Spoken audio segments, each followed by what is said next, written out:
Hello, I'm Robert Payton, and I'm your host for the Book of Revelation. It's so simple because it is if you're taught it correctly. And here are a lot of things this is going to cover.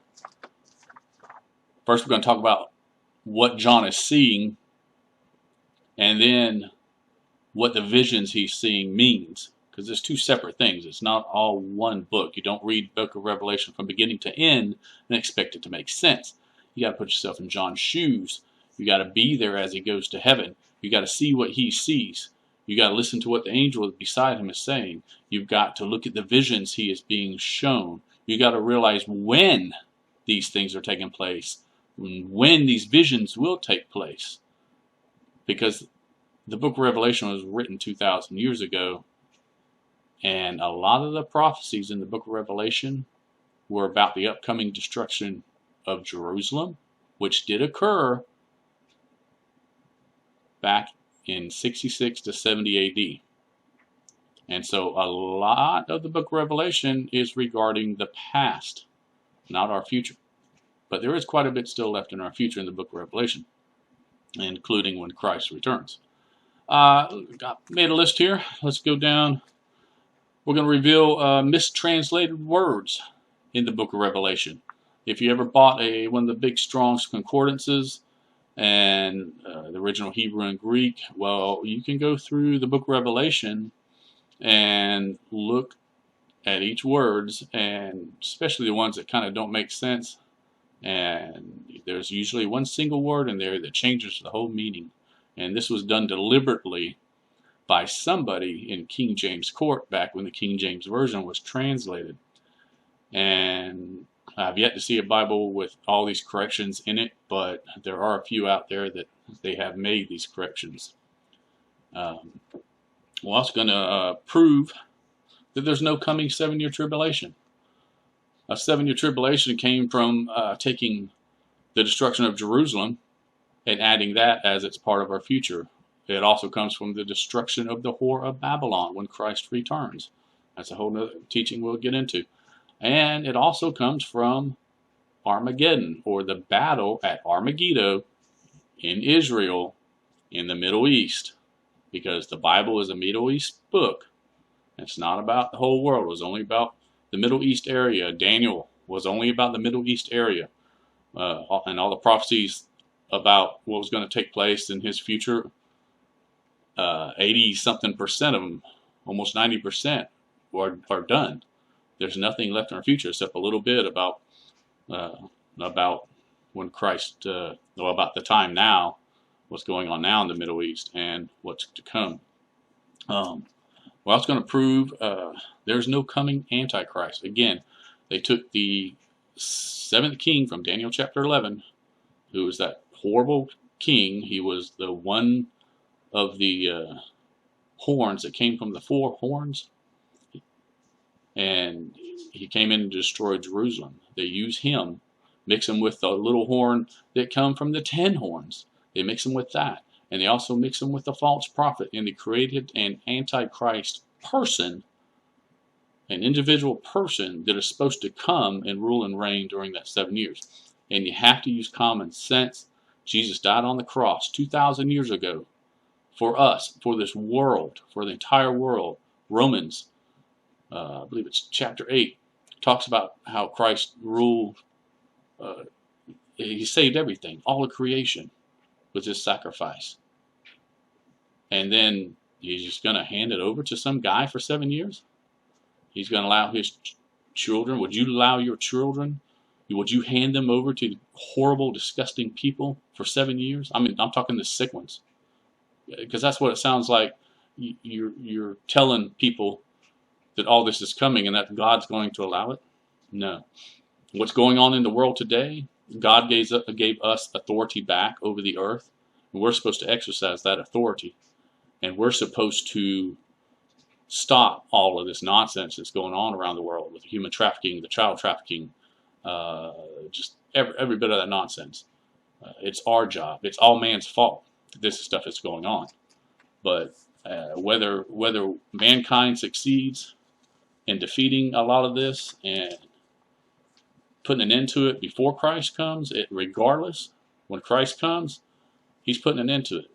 And he's going to rule with a rod of iron, meaning the subjects that are left on earth aren't going to like it. Also going to give key prophetic verses regarding what is really going to occur when Christ returns. That covers a lot. Also going to explain where they get 70 tribulation, which I just told you. Explain where they get the coming Antichrist, which I covered, just brushed that a little bit. Explain that Satan has been on this planet for 2,000 years. Revelation chapter 12. Parabolic story about Christ coming and everything. It's a parabolic story, the dragon and all that. But at the end of that, at the end of chapter 12, Satan is kicked out of heaven because Christ died on the cross.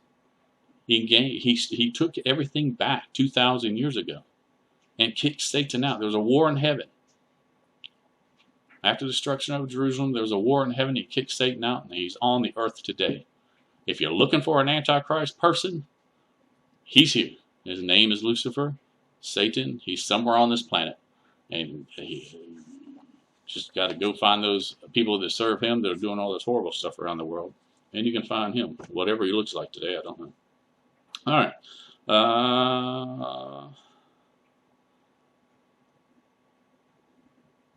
Hold on. Also, when Christ returns, just before we are resurrected, Satan is locked. Christ locks Satan up in the abyss. He locks him up. And another thing I didn't put on my list is the timeline. We're going to have a complete timeline you can create from this series, and you're going to be shocked. It's nothing like you've ever heard before. It has, like I said, it has nothing to do with 7-year tribulation. All of that is, I hate to say it, it's totally wrong. And you're going to get the verses, and you can. I'm going to get those, people on the web that are going to scream and holler. But if you don't sit down and read and study this, and you just listen to another man, and not read it for yourself and understand, I don't expect you to take what I'm saying. I want you to go through the verses yourself and let that light click on, and turn off that other light. We're also going to the rapture. It's been like a confusing subject. Everybody's got their opinion on it. But there are 4 resurrections from the New Testament. 2 have taken place. One's sort of on the way. And then there's another one, the one at the very end. And on the timeline, you'll be able to put these resurrections exactly where they go. Now, I'm going to give you a complete timeline of what's going to happen when Christ returns. But I'm not going to tell you exactly when Christ returns. These things are going to fall in this order as they go. But there are 4 resurrections. Christ was the first. Those that were raised along with him in Matthew chapter 27, verses 50 through 53, they came up out of the grave and rose. Then after Jesus rose up, then they rose up, and they all went into the holy city. And it was only after that time. This isn't the movies. Don't get your stuff in the movies. It was only after the Roman guard saw all this, and he said, surely he was the Son of God. He just wasn't looking at the cross going, yeah, surely he was the Son of God, because it thunderstormed or something. That's obnoxiously. No, he was a witness. He saw all these holy people resurrected from Matthew chapter 27, verses 50 through 53. They were resurrected, and they come up out of the grave, and they went to the holy city.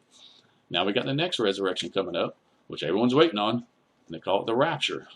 I call it the third resurrection. And most everything they talk about is correct, except they argue.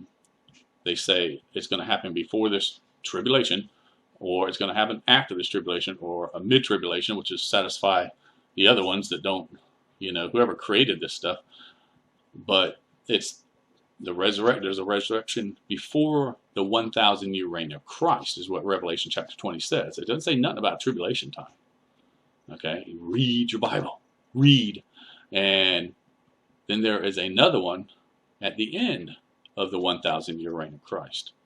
And that's what a resurrection, and it can only be due to 1 Corinthians 15, verses 23 and 24, through like 28 or something. After death has been done away with, That resurrection can only be after death has been done away with. How can you resurrect someone from the dead, or resurrect somebody if they're not dead? Well, it's a resurrection from life to life. It is when we receive our immortal bodies. You're not going to get them in the next resurrection. You're going to be back to health, just like Adam lived. We don't know how long he actually lived, but after sin entered the garden, he lived another 900 years. And we got 1,000 years we're going to be living under his millennial reign. But Christ, God, will sustain us because he is God. And then it'll be after everything's done at the very end, then we receive our immortal bodies. And we'll go through the scriptures and everything on that subject when we get to it. That'll be another episode. This is episode 1.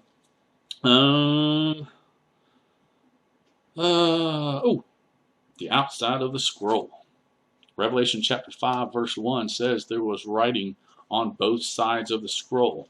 Okay, it's like there's stuff written on the inside and stuff written on the outside, and it's sealed up with 7 seals, like bubble gum on there. Put some bubble gum on it. Okay, you can still see what's written on the outside of the scroll. Okay, make sure I can see it just well. You can still see what's written on the outside, regardless of these seals that are on there. Okay, so you've got 7 seals on a scroll. It's in God Father's hand since man sinned.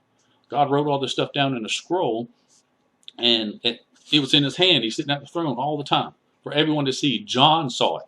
You got to see that in Revelation 5:1, John's looking at the throne. He sees God. He sees the scroll. He sees the writing on the outside of the scroll. Now, I'm sure he could read it. Everyone that came close to the throne could read it, especially Jesus. Now, Jesus read this scroll before he came down to become the Son of Man. He knew what was on the outside of the scroll. And guess when he finally told his disciples about what was written on the outside of the scroll? It was after they were at the temple, and his disciples were marveling over the temple, all the inscriptions, how beautiful the gold and everything. And Jesus says, I tell you the truth, one day this will all be destroyed. Not one stone left upon another. And they freaked out. They didn't say anything then, but they waited until they were around the campfire at night, and they're like, hey, Jesus, what do you mean about Jerusalem being destroyed? When is this going to happen? What's the sign that's going to happen? And what's the sign of your return? They never said, what's the sign of the end of the world? They wanted to know what the sign for the end of Jerusalem was, but not the end of the world. There's no such thing. It's not written in the Bible. It's been a lie. Okay? It's been a lie taught in our churches way too long. So, somewhere before Jesus came down to become the Son of Man, he already knew what was written on the scroll. He was the Son of God. He hadn't become the Son of Man yet. He hadn't come down to earth. But he's still the Son of God. Now, he came down to become the Son of Man to sacrifice himself and make us all sons of God. Okay? A lot changed at the cross. But at that point, when they're at the temple, at the camp, around the campfire, Jesus starts telling them everything's going to happen when Jerusalem's going to be destroyed. And Matthew wrote it down, Mark wrote it down, Luke wrote it down, Peter wrote some stuff about it. It's in Matthew 24, Mark 13, and Luke 21. Now, how do we know this? That's what he's talking about. It was written on the outside of the scroll. You go to Revelation chapter 6, and it's the exact same teaching. You go to Revelation, you've got the destruction of Jerusalem and the temple, all written out here, until you get about to the 6th seal, Revelation 6:12. Now, when Jesus opened that 6th seal in Revelation chapter 6, he's opening all the seals, and John sees a vision of something else that was written, that was hidden there. But he already knew what was on the outside. Some king was coming to destroy Jerusalem. And then there's war, and there's famine, and death. And then there's souls, 5th seal, souls under the altar, those people that got slaughtered by those people that came in and destroyed Jerusalem. Everything, reread that. And a lot of that, what you read that was regarding the upcoming destruction of Jerusalem and the temple, is what pastors use to scare the crap out of you and then take an offering afterwards. Okay? It's not our future. It is not our future. You get to the point Revelation 6:12. This is where I started. This is where God showed me. I read Mark 13 and got to the sun grows dark and the moon turns to blood. And I slapped my Bible over and it landed on Revelation 6:12. The sun grows dark and the moon turns to blood. I said, hey, there's a point of on the timeline right there. There's a point. And I started working forward and backward, forward and backward, forward and backward on that timeline and finding out what went where and putting pieces in. And it took almost 7 years just to do that. But Jesus says after those days, after those times, after the end, at the age of the Gentiles, after the age of the Gentiles have been fulfilled, Matthew 24, Mark 13, Luke 21, then, and all three again, then the sun will grow dark and the moon turns to blood. It's the same thing in Revelation 6:12. Revelation chapter 6 doesn't give us the timeline point. We reference that back over to Matthew 24, Mark 13, Luke 21. You say, what do you mean the timeline? Well, you got the destruction of Jerusalem right here. Okay? And then you get to the sixth seal, and it's after what the events hidden under that sixth seal. It's not going to be open in the future. It was open 2,000 years ago. Christ opened this scroll 2,000 years ago when he died on the cross, rose from the grave, and did all he was going to do. Then he went to heaven, and he's like, oh, wait, go get John. Go get John down there. Bring him up here. Come on. Hey, John, I'm about to open the scroll. I want you to write down everything. Okay. Okay, so you get the picture. You got to put your mind there. You got to be there. You got to be there. So, he opens that sixth one, and the sun grows dark, the moon turns to blood. That's the key point. But it's those days, after those times, a day to God. Peter told us a day to God is 1,000 years. So 2 days is 2,000 years. Time is 1,000 years. Times plural, 2,000 years at least. And I believe it's 2,000. I don't think this world could last another 1,000 years with the technology and the craziness and the deceit of people using people as guinea pigs, the whole 9 yards. It's nuts. And the age of the Gentiles are fulfilled. Okay?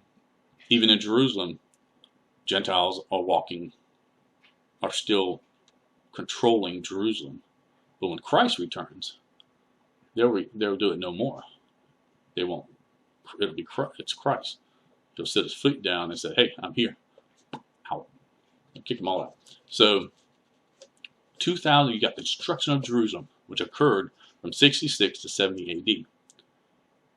2,000 years later is scheduled. It's on the schedule for Christ to return. Do you understand? This is the way you got to kind of understand it. And then Revelation 8, he pulls off the seventh seal. He sees, there's a break in there, and there's a reason for Revelation chapter 7 being like a little interruption in there. Because Revelation 7, chapter 7 is all about our resurrection.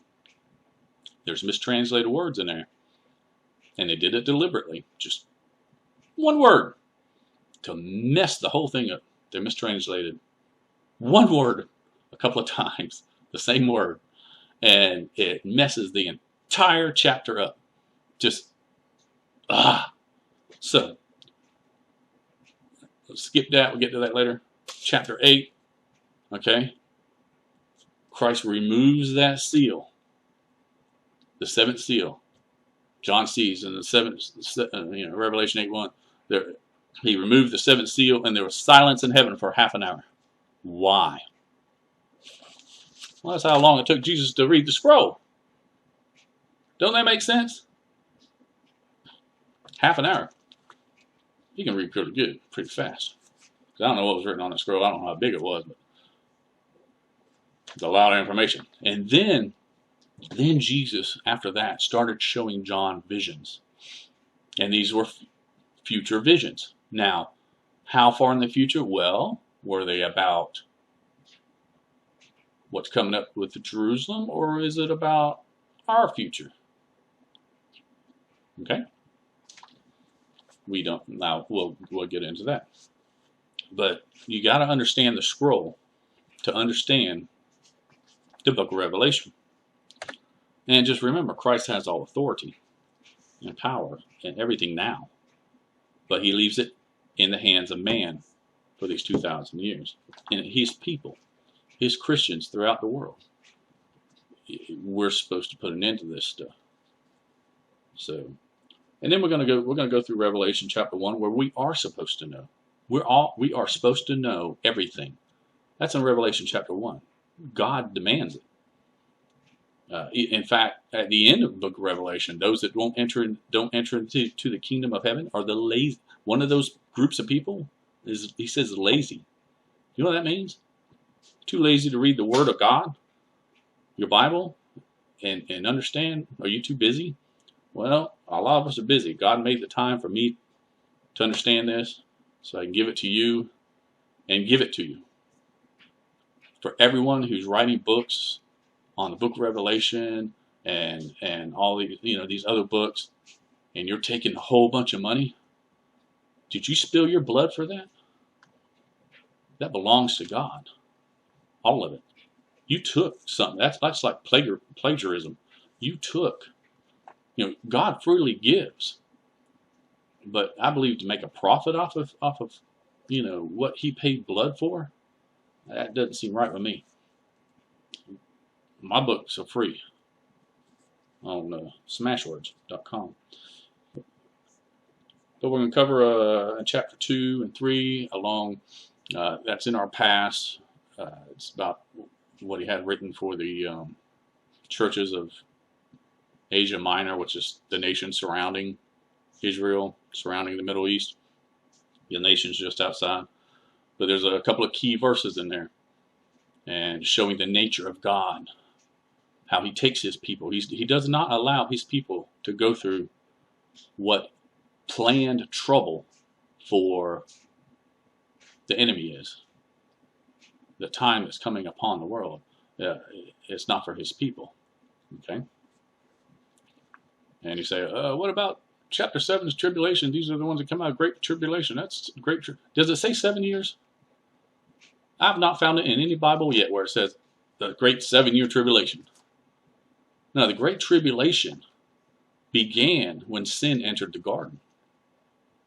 You don't understand, before in the Old Testament, in Genesis, God created everything, but we don't know what the time span is between the time he created man to the time Adam sinned and Eve sinned in the garden. One of Adam's children had to went to another nation to find a wife or a husband, or I don't know what, a wife, and I may do a video on that about it's in my book, but this possibility of possibly a minimum of 27,000 years between the time Adam was created to the point that sin entered the garden. That's a long time. That's a whole nother teaching too.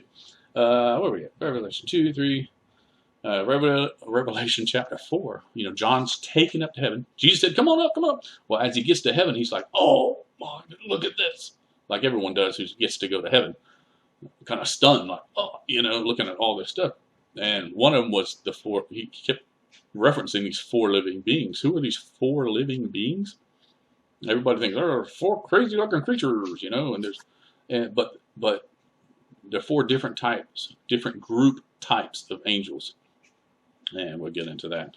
Revelation 5, we're talking about the scroll. Revelation 6, we talk about the seals. Revelation 7, we talk about the resurrection, and we're going to get the rest of the verses out of the Bible, and I'm going to tell you about the resurrection. There's 3 verses. I spent so much time. If you want to learn about the resurrections on your own, just write down every single resurrection verse that pertains to a resurrection, and you're going to find they will fall in one of those 4 categories. But there's 3 of them that's going to have you a little bit. You start going, wait, what? And it's Revelation 12:2, John chapter 5. I can't remember the verse number, and Acts 24. I can't remember the verse number. But those 3, and Jesus is speaking in John to the people that really weren't listening to him, the Pharisees and all that. But he said there is a time coming when there will be a resurrection of both the righteous and the unrighteous. And another one says just and the unjust. And these you break that sentence down, there'll be one resurrection, one of the four resurrections. There will be a resurrection of the righteous and the unrighteous. What does that mean? That's another teaching we're going to get into. And it's going to be a shocker. You're going to be like, huh. So, Revelation 8, let's see, talking about the trumpets and the bowls. There's no 7 seals, 7 trumpets, 7 bowls. The 7 seals were opened 2,000 years ago by Christ. You remember their seals? They were opened 2,000 years ago. It's just referencing something that's written on the outside of the scroll. It's not a prophetic order inside the book of Revelation that starts from beginning to end of the books, the whole book. You know, it's not that. It's just referencing, you know, and most of it has already taken place in our past, and only Revelation what's under that 6th seal will be revealed in our future, because of nothing about what was under the 7th seal. It may not have been nothing. It could have been the bottom of the paper. You know, maybe it stopped writing there. So, but the trumpets and bowls are not in that order. With the seals, trumpet, bowls, that's a bad teaching. I learned it, memorized it, soaked it up, just like I did everything else they taught, and it still didn't make sense. And God says, you know, hey, read chapter 8, read chapter 15, 8 and 15, that first section of 8, this first section of 15, and you find out it's talking about the same, almost the same exact amount of time. And that's in my book. We'll go through that. But the trumpets and bowl, trumpets are the cause. Bowl is the effect. It's like a cause and effect relationship. And that's the order they go in. They don't go in the order of their writing. They go in the order of their number. Trumpet 1, and then bowl 1. Trumpet 2, and then bowl 2. Okay? Trumpet 1, bowl 1, trumpet 2, bowl 2, trumpet 3, bowl 3. That's the order and they go to, and they form a cause and effect relationship. And it is regarding the upcoming destruction of the whore of Babylon. The first 4 trumpets and bowl combinations. Remember, there's only 7 plagues, only 7 plague angels. It never says there's 14 plague angels, if I can add. It never says there's 14 plague angels, only 7. Why only 7? Because there's only 7 plagues, and those plagues involve a cause and effect. Okay? Someone cracks a baseball is a cause. That baseball flying and busting somebody in the nose is an effect. You get that cause-effect relationship? Okay? So, that's the trumpets and the bowls. The bowls are in chapter 16.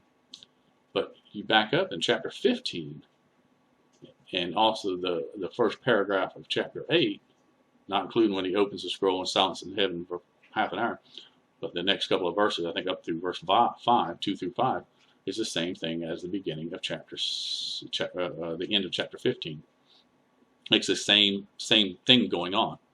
Those 7 plague angels go into the tent of witness where God the Father is, in the holy city. All of heaven is coming. And they go in there and they receive their trumpets.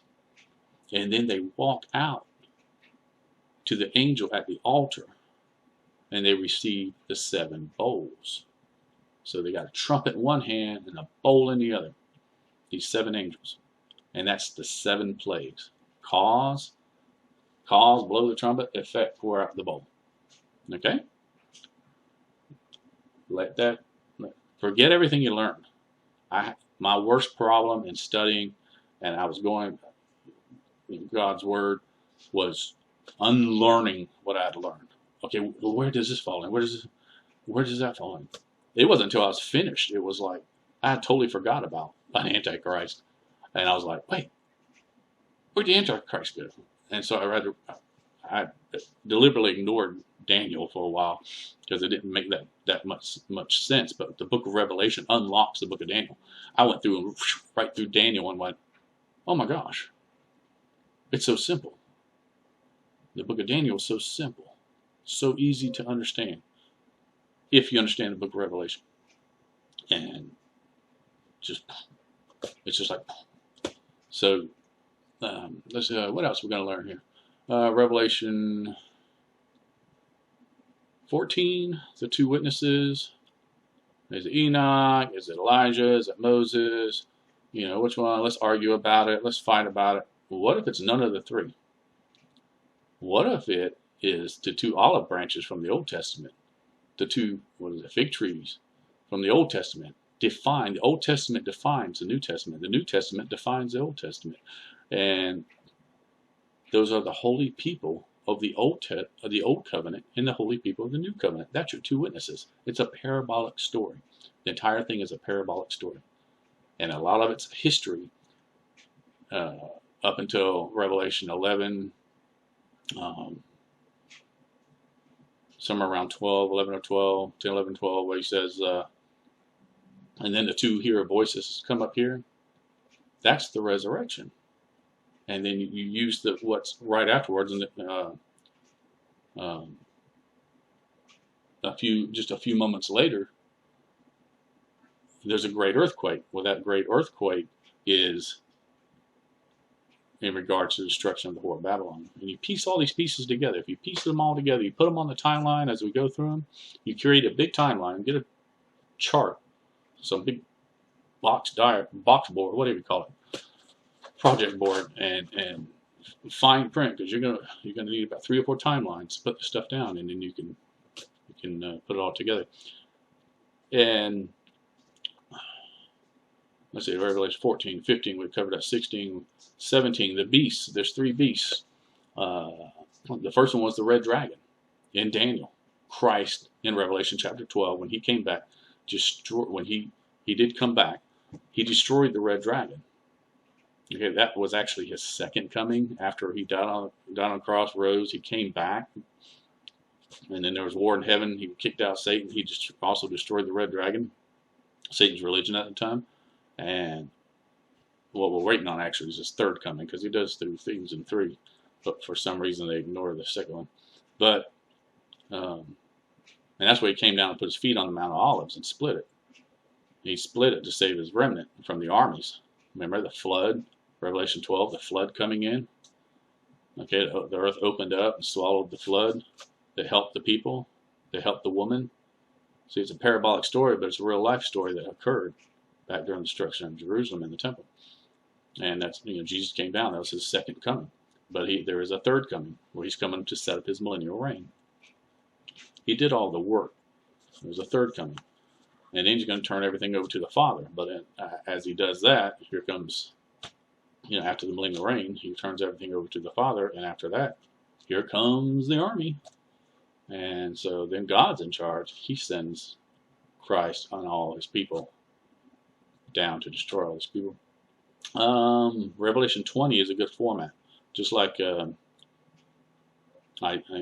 Isaiah 34, 8, 61 verse 2, 63 verse 4 all say that when God returns, there's going to be a day of vengeance, a year of restoration. You put that on the timeline, 1 day, 1 year, and you start putting the pieces in. The day of vengeance is the destruction of the whore of Babylon. You piece all that in.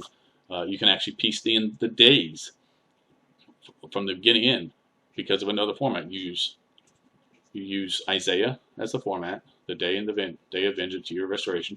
You use Revelation chapter 20 as a format. Well, it goes on before and after the 1,000-year reign. Also, God told, in the Old Testament, told the Jewish people, he said, you keep the feasts. You keep them. You tell them to your children. Let your children keep them. Because there's a reason for that. Because on the feast, things happen. Christmas, back when the 3 wise men come, they didn't come right at Christ's birth. They came when he was like a toddler, a month or so later. And they brought gifts. What just so happens, that was on Hanukkah. And it actually landed on, from what another specialist guy said, on December 25th. That's where we get our Christmas from. The wise men brought gifts that day, so I know there's a lot of stuff going around, but you can believe all that, or you can just believe in the grace of God, the love of God, and the mercy of God. So,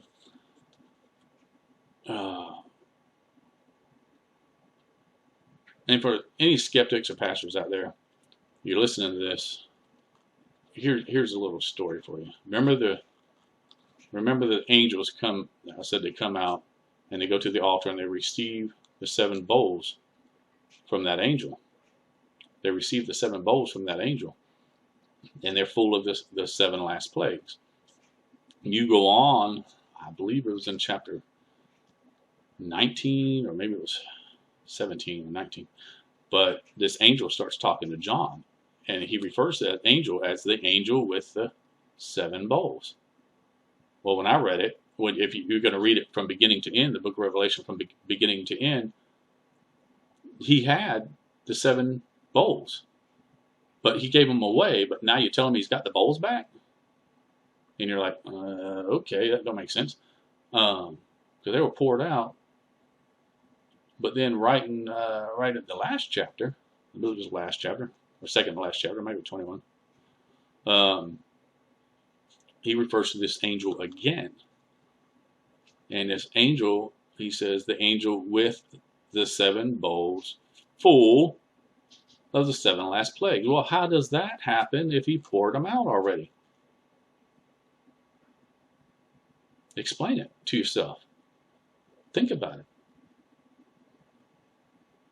The answer is John went to heaven and he's watching, like he's talking to this angel throughout while he's seeing these visions of the future. And at that time, this 7 bowls, the angels had not received the 7 trumpets, and they had not received the 7 bowls yet. So he's still holding them. He still has them. He's still the angel that's going to do that. And that's the way John sees it, but he saw visions of the future. So you got to, like I said, put yourself in the shoes. Put yourself in the shoes. After the millennial reign there's a lot of pieces of the book of Revelation. There's symbolic story, it's a parabolic stories, and it's kind of down to the fact stories, and it's in like 8 chapters, but you piece them all together. The chapters are in order on a timeline from beginning, from a this is before that type nature. But each chapter intertwines with other chapter, just like the trumpets of chapter 8 and 9 go with the they come together. Like this is the well, on your side, this is the trumpets, this is the bowls, but they go like this. Remember the trumpet bowl combination. So you take those chapters and you piece them together. You don't read it from beginning to end and expect it to make sense, because it will not. Everybody's been trying to do that since all this started. It's time to rethink, reset your brain, turn off what you learn. You can remember the verses, just the organization of everything you learn. It's just all messed up. There is another way, a God, graceful, loving, merciful way of understanding the book of Revelation. There's a whole other story out there, and I believe it's the truth. We are sons of God.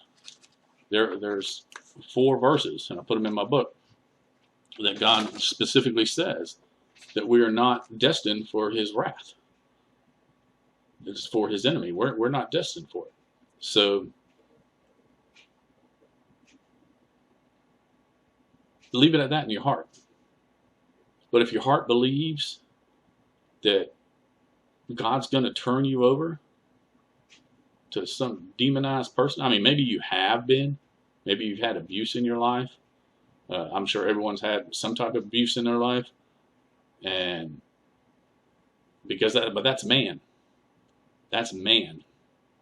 I could go right now and go jump on somebody and try to beat the crap out of them. Probably get my butt whooped. But, that's a bad thing to happen to that other person. But it's still man's fault. This man's fault if I did it. It's those other men's fault. It's not God's fault. God's allowing man to overcome the horrific state that they were in before he came down on the cross. You've got to give God authority in your life. That's the buzzer. You got to give God the authority in your life. You got to say, Lord, I'm turning my life over to you. You protect me. You destroy my enemies before they even come or even think about coming to me. You command those things. You're not to pray. They prayed in the Old Testament. When Jesus was with his disciples in Matthew, Mark, Luke, and John, he was still in the Old Testament time before he went to the cross. Why it's the New Testament, we don't know. But because he was, the new covenant. But they should have had an old, mid, and new covenant state. I don't know. But since then, Christ has given us so much. We just have to receive it. But we have to do it. We have to ask for it. We have to command it. We see trouble coming. We can pray. But you need to learn to command that problem to go away. Command it to be gone in the name of Jesus. And it's that simple. Command your children to be safe in the name of Jesus. Command your enemies to be destroyed in the name of Jesus. If your enemies are persistent, pray for them as you're supposed to, but command that the problem be resolved. So, I hope you've enjoyed this. This is episode 1. It's quite long. We've gone 40 minutes in this episode. I didn't want to go this long. I only want to do, the rest will try to be like 20-minute or less minute episodes because everybody's busy. And but you're going to learn a lot on these episodes. Have a great day. And I'll put my books up if you want to read them right after this. Thank you. And I'll see you on episode 2.